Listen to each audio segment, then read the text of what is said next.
हम विभाषा मिथिलावासी के प्रणाम करे छियनि आ जितिया करनाहर सब पबनैतिन के बहुत बहुत शुभकामना दै छियनि। एकटा जितिया के गीत लऽ कऽ उपस्थित भेलहुँ हैं।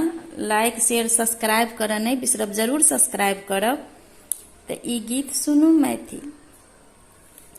मिथिला नगरिया के पाबनि महान गे, मिथिला नगरिया के पाबनि महान गे, मिथिला नगरिया के पाबनि महान गे।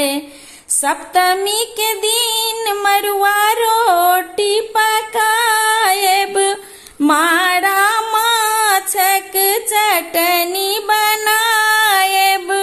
सप्तमी के दिन मरुआ रोटी पकाएब, मारा माछक चटनी बनाएब।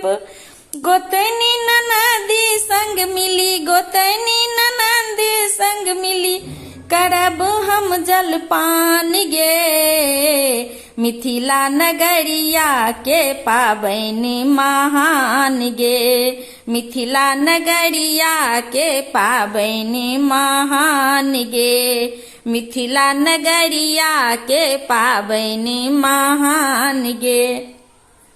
भोरक भुरुक बामे चकमक तरेगन, धिया पुता संग करबै मिली कऽ अंगूठन।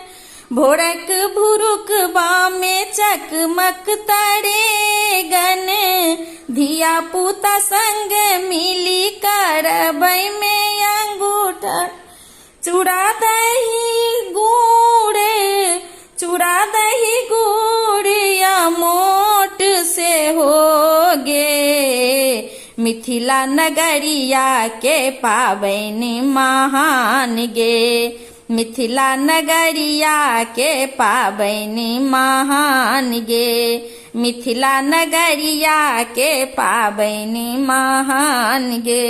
अष्टमी के दिन करबै निर्जल उपास गे, देव प्रसाद हम खीर मखान गे। अष्टमी के दिन करबै निर्जल उपास गे, देव प्रसाद हम खीर मखान गे। सासुजी से पूछी कऽ, सासुजी से पूछी कऽ करब ओरियान गे। मिथिला नगरिया के पाबनि महान गे, मिथिला नगरिया के पाबनि महान गे, मिथिला नगरिया के पाबनि महान गे।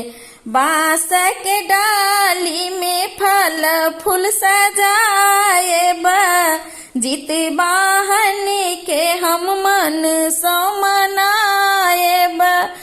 बांसक डाली में फल फूल सजाएब, जितवाहन के हम मन सो मनाएब। कोड़ा में बउआ लऽ कऽ, कोड़ा में बउआ लऽ कऽ करबै प्रणाम गे। मिथिला नगरिया के पाबनि महान गे, मिथिला नगरिया के पाबनि महान गे, मिथिला नगरिया के पाबनि महान गे, मिथिला नगरिया के